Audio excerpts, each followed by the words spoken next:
You might be thinking, hey, I've seen this video before. And you would be correct. I have in fact done a Tyler the Creator worst to best on this channel more than a couple of years ago now. And I thought we've had 2 albums since that video. It seemed like to me it was more than justifiable to re-rank his albums with the 2 new albums added in. And also, my ranking since more than 2 years ago has in fact changed quite a little bit.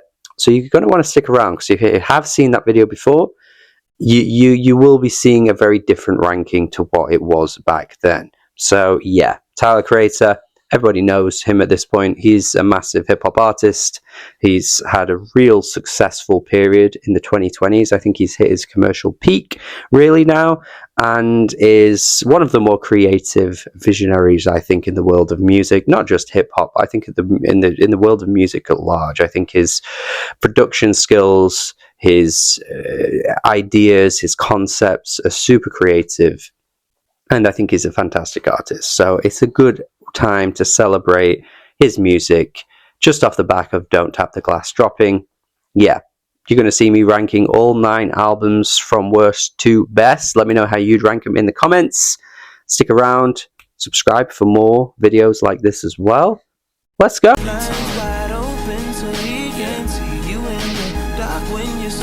To the surprise of absolutely nobody, the bottom of his ranking is Goblin.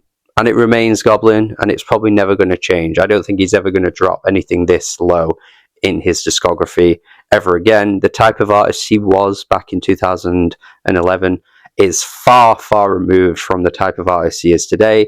He's even spoke a lot about about this in interviews, saying that he doesn't really value the older stuff in the same way as he once did. He plays a couple of them at live shows. I think he knows that core fan base still loves this sound. Those ones that were right there from the beginning, those day ones, he knows that.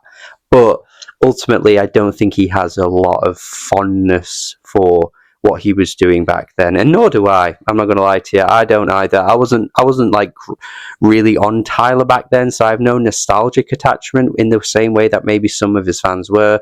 I jumped on the Tyler train probably about 2014, 2015, so there's no like attachment to these albums from this period, or not these albums, but this era of Tyler, like the horrorcore, the kind of shock value of it all, the kind of edginess that was just designed to piss people off. And I think the idea of really creating art just to do that, its only service is to kind of piss off older people and like get Fox News talking about you or whatever, isn't great. I don't think the concept of that is really a strong one to make music with, and I think it just didn't land. Like a lot of this style, these lyrics, these bars that he comes through with are just really ugly, and I know they're meant to be ugly, but it doesn't like service anything other than just being ugly. The songs themselves, I think, sound really bad.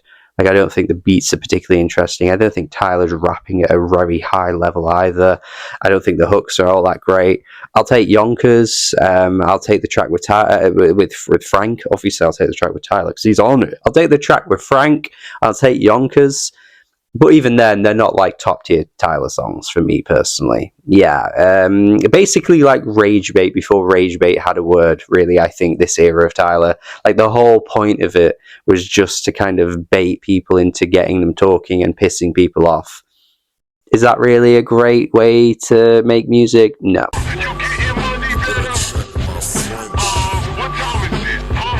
Similarly, everything I just said about Goblin kind of applies to Bastard. However, I will give Bastard a little bit more credit in that I think the sort of concept is more like kind of digestible, if that's the right word to use. It's more clear. It's more like concise with what he's trying to do.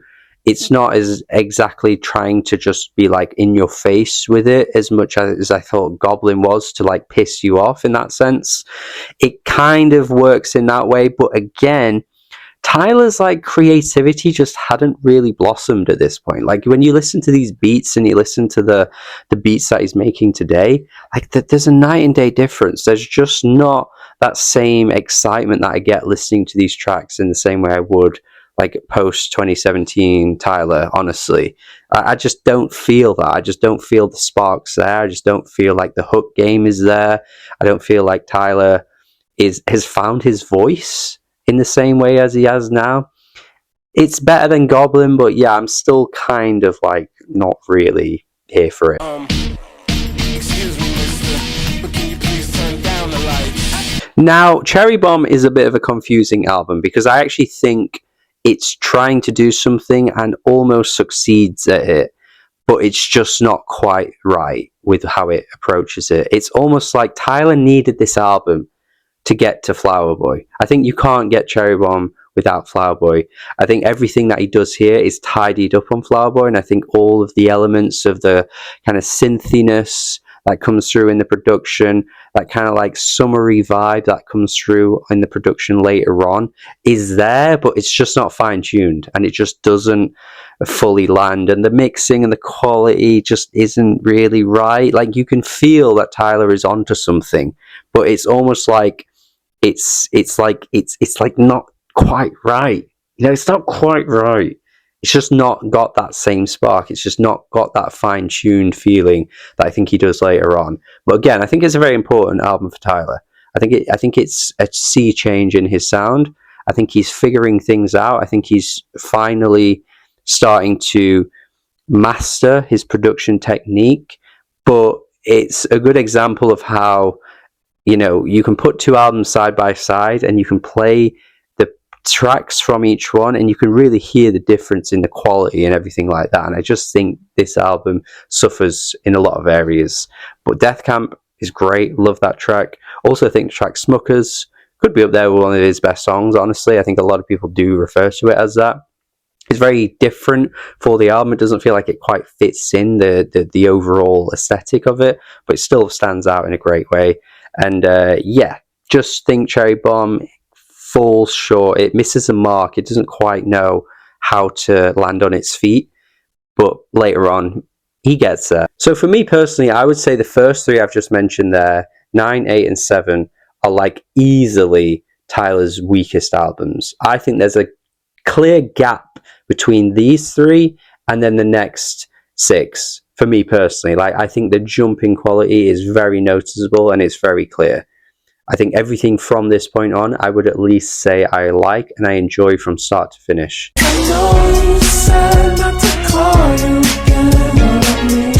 At number 6, though, at the bottom of the liked pile, I guess you could say, or however you want to phrase it, is Don't Tap the Glass. And now, this isn't a massive insult to Tyler having this at 6.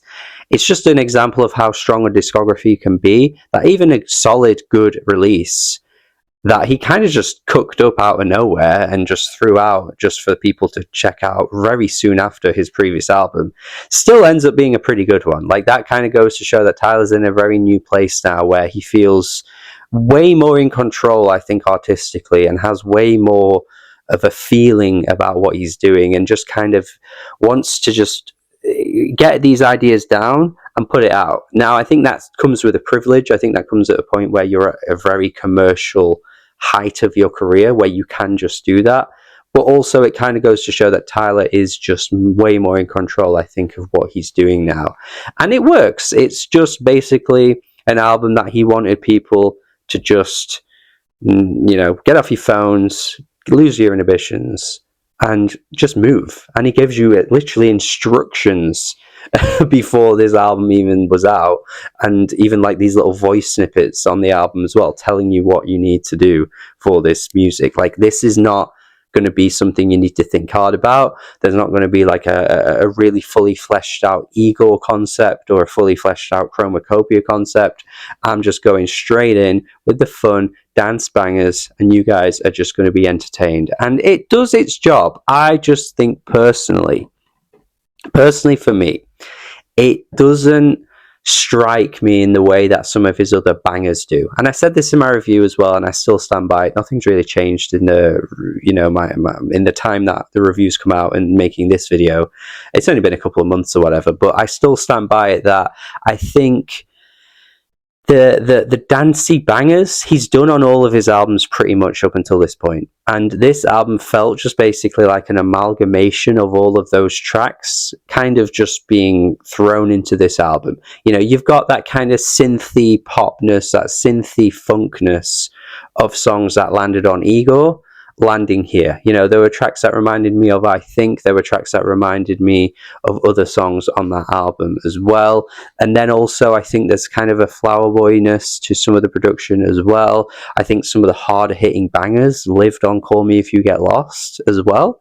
I also would say that some of the tracks reminded me of some of the bangers and the fun tracks from Chromakopia, which isn't necessarily from start to finish, but you do have songs like Sticky on there, you do have songs like Darling I on there, which again, I think if you put Darling I before or after Ring Ring Ring, I don't think it would sound that out of place. I just think we've heard these tracks before from Tyler. It didn't get me moving as much as I thought I was going to. It was maybe too much Pharrell than it should have been. I think if he wanted to really go full on, all in with the dance, why not just go way harder into the Max Martin or even the Timbaland?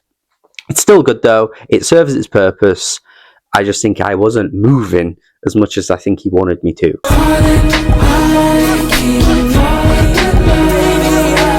At number 5, we have Chromakopia, which I will say feels low for an album that is genuinely this fantastic, but it just goes to show that when you have such a strong discography and you are such a great albums artist, it will end up like this, where you're struggling to put these albums in a particular order, and you feel like you're not giving these albums these, I guess, the due diligence that they deserve. But it's no insult on Chromakopia to be 5th. This is a fantastic album. I still stand by it being one of my favorites of last year as well, 2024. And yeah, man, I think what he was trying to go for and aim for in this album really pays off. I think it's a really, really unique release in the modern world of music that I guess, particularly in hip-hop, isn't as daring to be as personal or as deep as maybe we've seen often in the mainstream, particularly for quite some time, I suppose. And Mr. Morale and Big Steppers is a clear influence on what Tyler was doing here. He's mentioned it in interviews. It's very obvious that Tyler wanted this to be that kind of, version of it.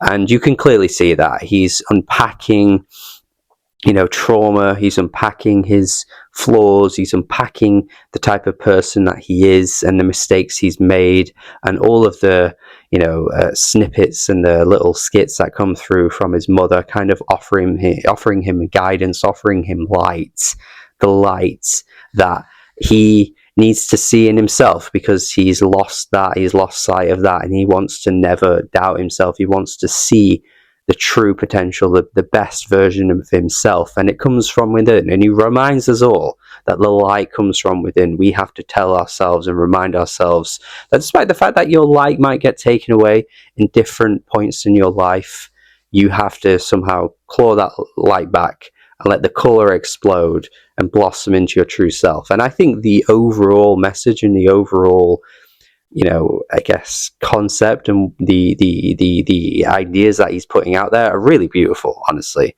Like Saint Chroma is fantastic. The power that lives in that song is something else. That song just gets me so exhilarated every time I hear it. It makes me feel like I could be the best version of myself. And I don't think there are many albums that contain that I can think of in recent years, but Chromakopia has that, and I think it's beautiful.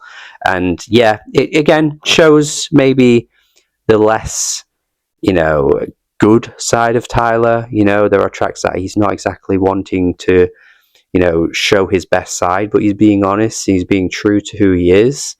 It's got Like Him as well. Like Him's genuinely one of his best songs ever. That is a really, really stunning song. Absolutely stunning. It takes my breath away every single time, man. Yeah, what an album. I think it's great, and you think the way I'm talking about it, you think this would be number 1, but somehow There are 4 albums that rank above it. But you'd probably not be surprised to see the 4 that do rank above it, though. I think they kind of make sense.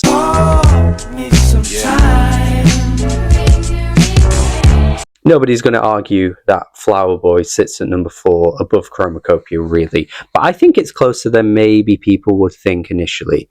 I think these albums are very close, and I could maybe interchange them depending on the day. Because I think they both have flaws that are evened out. But I think maybe the heights of Flower Boy are higher than what lives on Chromakopia.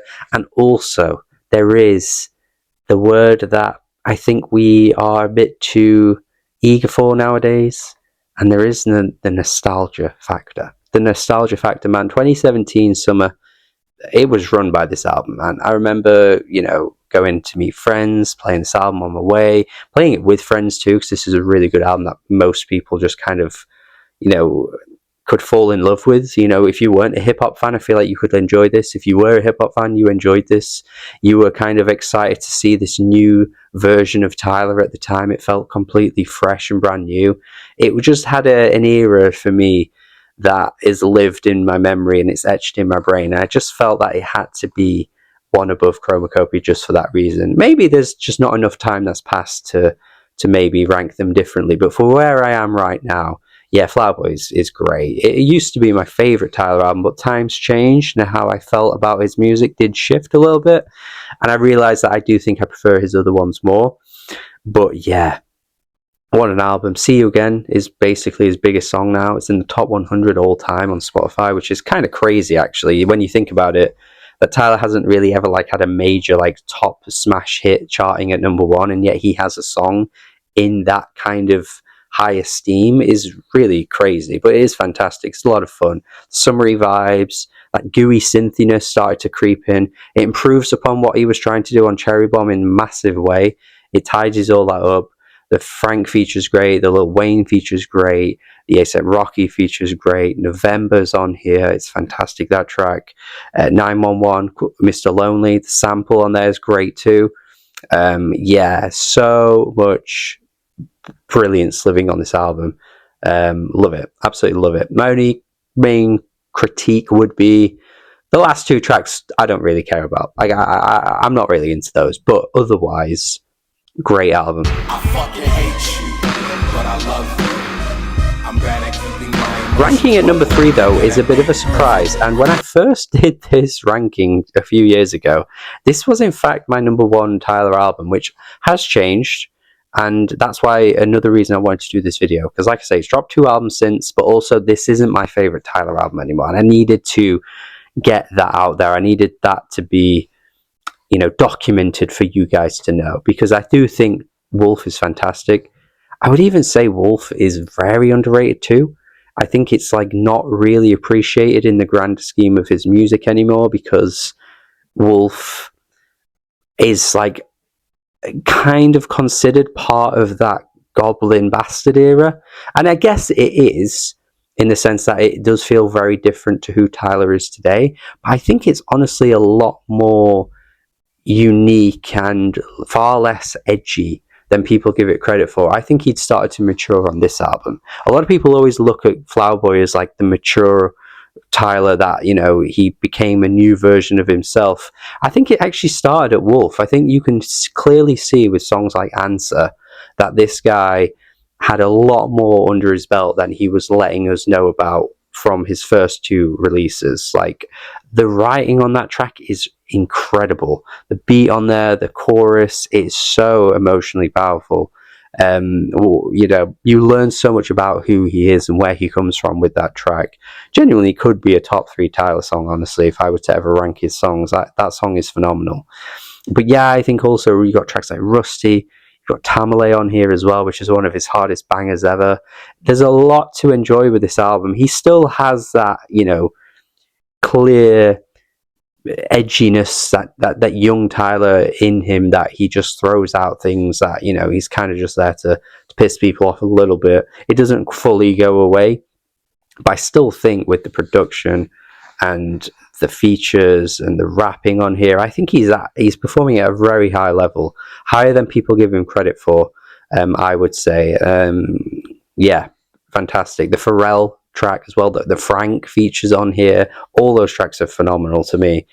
Yeah, particularly that Pharrell one as well. That's an amazing track as well. Yeah, I think there's a lot to like about this, but still, I would rank 2 of his albums higher than this one now. When I rise to the top, tell me right now.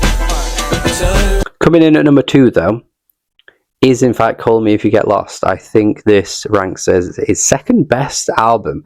And honestly, when you incorporate the deluxe tracks, you could argue this is his best work, because those deluxe tracks are way too good to be deluxe songs. Like, that changed what I think deluxe albums should and can be in the modern era. Like, I think if you're going to go for a deluxe, you've got to go really all in on those tracks. You've got to make them worthwhile. They've got to be existing for a reason, because I think he set the bar so high here with how good those songs can be. But even the main portion of the track list is probably Tyler's most braggadocious, most unrelatable, most flexing album he's ever done. All those things are obviously true, but I think he's just in a place where he sounds so hyped, he sounds so excited, he sounds so happy, he sounds so free, that we haven't really heard this version of Tyler ever. And I think it really blossoms in the album, and I think it makes a lot of these braggadocious, kind of bragging tracks that normally would be a bit maybe boring, maybe stale from other rappers, actually end up being kind of like fun from Tyler and enjoyable in a different way, because you're like, you know what, I've been following his journey. He's got to a point where he's allowed to brag a little bit. Like, he wasn't just bragging right out the gate, telling us how much stuff he has, telling us that he's able to frigging get yachts and shit. Like, he kind of earned this, and I guess he kind of made his way up to this point. But even still, like, with that being said, there's still some really great tracks on here that explore different topics too, with tracks like Wilshire as well. Sweet I Thought You Wanted to Dance is a fun one. You've also got like Corso, which just hit really hard. The features on here, you got What's Your Name, which is like this classic sort of like 90s R&B fusion, which we've never really heard from Tyler before, but that song is really classy sounding.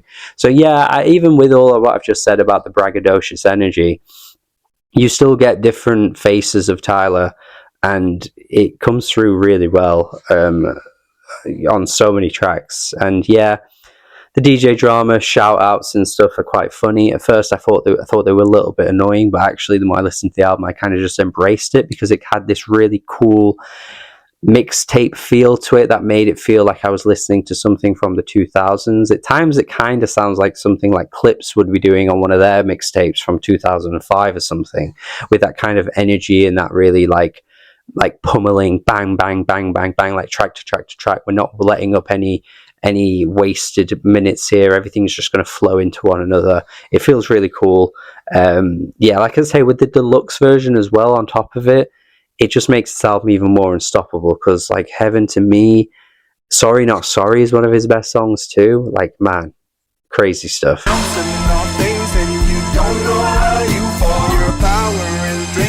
And at number 1, you have figured it out by now, it is in fact Igor. Yes, this is a crazy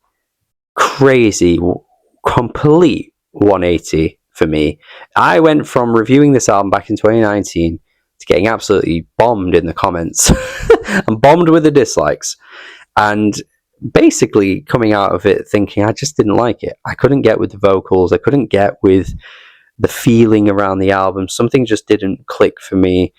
And now, all these years later, I'm sat here telling you that this is my favorite Tyler album. It just feels weird, but it is in fact a great way for an album to grow on you. And it, honestly, of all the albums to do it, I think Igor is the most deserving of that, because I think going from where he was to this was a real change in a strange way.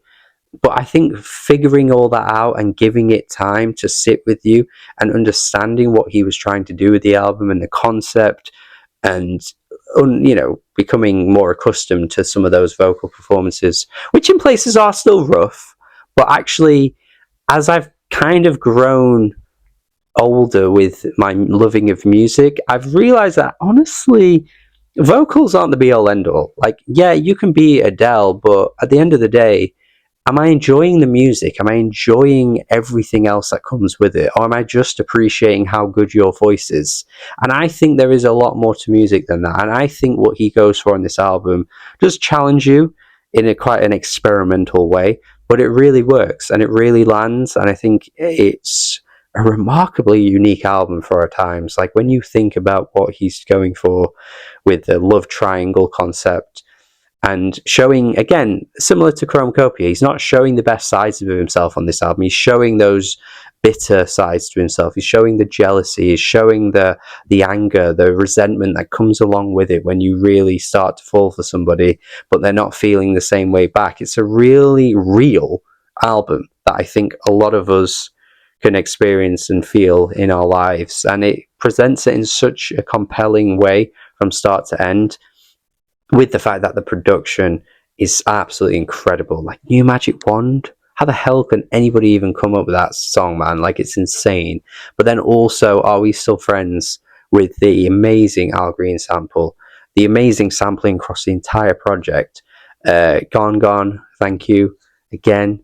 The little snippets of vocal appearances that we get throughout the album from Carti, CeeLo Green, just all of them, Solange, just all really add to the feeling of this album. It creates such a unique feeling that you just can't find from any other album. So I do implore you, if you were me in 2019, I would now go back to this album and give it another go, because if you were that person, I think you can now appreciate it in a different light.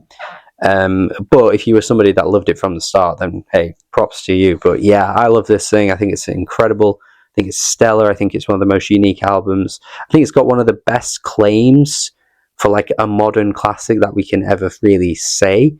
I don't really like that term, but I think if there were one album in the past 5 or 6 years that is guaranteed to be a classic in 10 years, I think this has got one of the best claims for that. I think more and more people will, listen to this album and love it with years to come. I really do. So yeah, this is my favorite Tyler Creator album. A big surprise, I know. And that is it from me. This has been my Tyler Creator worst to best. If you have your own ranking in the comments, please share it with us all. Please subscribe for more videos like this. Like the video, share it around as well. It would really help the channel to see this one do well. I work a lot of time on these videos weekly, and I still work a full-time job too, so it's a lot that I put into, and I hope you guys appreciate that, and I hope you guys enjoy it too. If you're feeling really generous and you do love what I do, then maybe consider supporting me on the Patreon, the membership, all that good stuff as well. But yeah, at the very least, share it around. Have a good day, and goodbye.